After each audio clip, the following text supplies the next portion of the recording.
मेरे प्यारे दोस्तों, आज 5 नवंबर है और आज UFBU IBA की मीटिंग ड्यू थी। ये मुंबई में मीटिंग हुई है और उसका लेटर UFBU के कन्वीनर संजीव कुमार बंदलिश, जो कि state bank of India Chandigarh circle clerical union के जनरल सेक्रेटरी हैं और मेरे दोस्त भी हैं, तो उन्होंने एज़ कन्वीनर ऑफ UFBU एक लेटर निकाला है जिसमें उन्होंने आज के मीटिंग का जिक्र किया है। उन्होंने लेटर में ये लिखा है कि 21 अक्टूबर को एक कॉमन चार्टर ऑफ डिमांड हमने दिया था। वो वर्कमैन और ऑफिसर यूनियन दोनों ने दिया था। This was called a common charter of demands. तो उसके ऊपर कुछ एक्शन करने की बात उन्होंने कही है। दूसरी बात उन्होंने कही है कि इन्फ्लेशन बहुत बढ़ गया है, मनी की वैल्यू बहुत डाउन आ चुकी है। उन्होंने एग्जांपल दे के नहीं बताया है कि डॉलर 5 साल पहले कितने का था, आज 82 रुपीस का है। मान लीजिए मेरा बच्चा अमेरिका में पढ़ने जा रहा है तो उसको $1 लाख भेजने थे 5 साल पहले, तो मुझे 42 लाख रुपए की ज़रूरत थी। आज मुझे 82 लाख रुपए की ज़रूरत है। $1 लाख में उसको दूं तो मुझे 82 लाख रुपया अपनी जेब से निकालना पड़ेगा। इन्फ्लेशन इतनी हो गई है, रुपी वैल्यू बहुत डाउन हो गई है।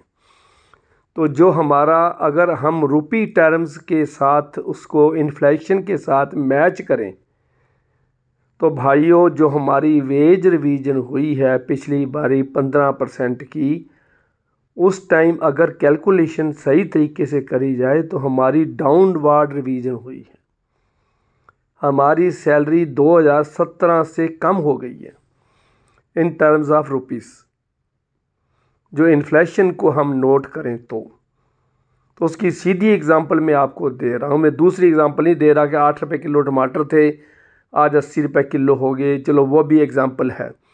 आप सीधा देखो कि $1 लाख अमेरिका में भेजने हैं किसी को तो पहले 42 लाख की ज़रूरत थी, आज 82 लाख की ज़रूरत है। तो ये देख लिए, यही बंदलिश जी उनको कह रहे हैं कि हमारा जो रेमुनरेशन है, हमारा जो मुआवजा है काम का, हमारा जो पैकेज है वो एक्चुअली कम हो चुका है। इन्फ्लेशन इतनी बढ़ गई है। ऑर्गेनाइज्ड फोर्स, अनऑर्गेनाइज्ड फोर्स का क्या हाल होगा? अगर ऑर्गेनाइज्ड फोर्स का ये हाल है, जिसकी यूनियन है, जिसकी वर्कमैन ऑफिसर की यूनियन सेपरेट है, जिनका सारा कुछ ऑर्गेनाइज्ड है, ऑर्गेनाइज्ड वे में एक ऑफिस बिल्डिंग में काम कर रहे हैं, उनके लिए उनको इन्फ्लेशन फेस करना मुश्किल हो गया है। तो ये बात उन्होंने कही है। दूसरी बात उन्होंने कही है कि जो कॉमन चार्टर ऑफ डिमांड है, इसको एक्सपीडिशियसली ख़त्म किया जाए, क्विकली इसको ख़त्म किया जाए ताकि सेटलमेंट जल्दी से जल्दी हो सके। पर देखिए भाइयों, मुझे दुख की बात यह है कि चार्टर ऑफ डिमांड का लेटर जो 1 घंटा पहले मुझे मिला है और मैं आते ही उसके ऊपर वीडियो बनानी शुरू कर दी है। हालांकि गुजरात से कुछ बैंकर्स रिटायरीज मेरे पास आए हुए हैं मेरे घर में और मेरे पास बैठे हैं, तो उनको तोड़ कर उनसे बातचीत ख़त्म करके चाय पानी पी के मैंने 1 घंटे में जो लेटर मुझे पहले मिला है उसके ऊपर मैं वीडियो बना रहा हूँ। तो बहुत दुख की बात है कि देखिए भाइयों, पहली बात तो ये है कि चार्टर ऑफ डिमांड जो बहुत लेट है। 31/10 को हमारा एग्रीमेंट ख़त्म था, तो 6 महीने पहले हमें चार्टर ऑफ डिमांड सबमिट करना है। 30 अप्रैल को, 1 मई को हम चार्टर ऑफ डिमांड दे सकते थे और 6 महीने से ही हम उनको प्रेशराइज़ कर सकते थे कि हमारे साथ बातचीत करो, नेगोशिएशन करो। लेकिन चार्टर ऑफ डिमांड ही आप 21 अक्टूबर को दे रहे हो, 10 दिन पहले सिर्फ, और उसके बारे में लेटर आज 5 नवंबर को लिख रहे हो कि हमारे साथ बातचीत शुरू करी जाए।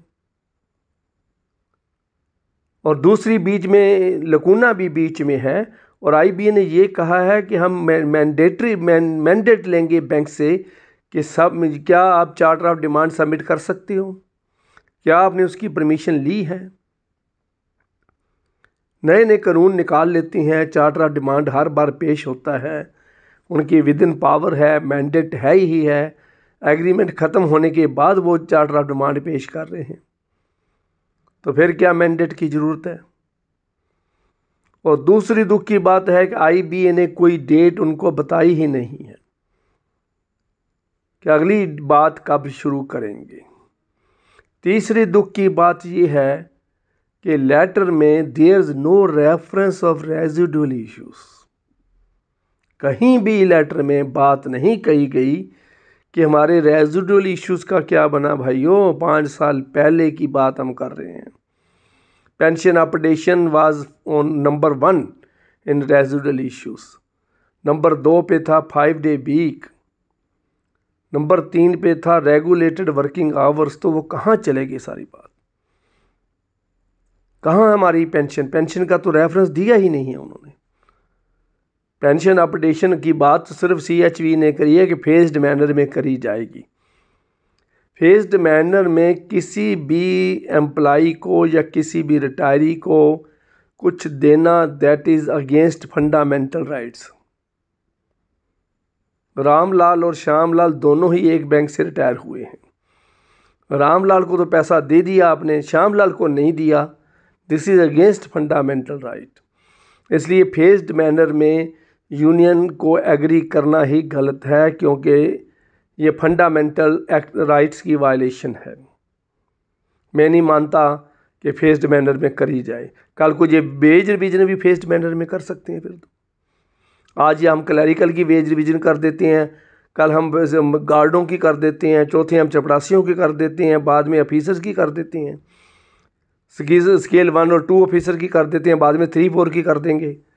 तो ये तो वेज रिवीजन भी फेज मैनर में हो सकती है। ये कल को ये बैंक कहेंगे हमारे पास पैसा नहीं है, आज हम 2 साल के बाद हम क्लरिकल की कर देंगे, उसके 2 साल बाद ऑफिसर की कर देंगे, उसके 2 साल बाद टॉप मैनेजमेंट की कर देंगे। तो ये क्या मजाक बन जाएगा। This will be a violation of fundamental rights. Any employee can lodge an writ petition in high court. तो ये कहना, और UFBU ने इसके ऊपर कोई चर्चा नहीं करी है कि फेज्ड मैनर में पेंशन रिवीजन नहीं हो सकती है, फेज्ड मैनर में वेज रिवीजन नहीं हो सकती है। फेज्ड मैनर में मैंडेट जो आप ले रही हैं, ये मैंडेट भी इलीगल है। अगर चार्टर ऑफ डिमांड सारी UFBU is a umbrella of 9 unions, approved umbrella of 9 union. ये यूनियन 9 यूनियन की एक अम्ब्रेला यूनियन बनी है, that is with the approval of the banking industry. तो उसके बाद वो चार्टर ऑफ डिमांड पेश कर सकती है। टाइम के ऊपर चार्टर ऑफ डिमांड पेश किया जा रहा है, ज़्यादा ये लेट है, it is late by 6 months. उसके बाद चार्ट एग्रीमेंट ख़त्म होने के बाद वो 5 नवंबर को लेटर लिख रहे हैं।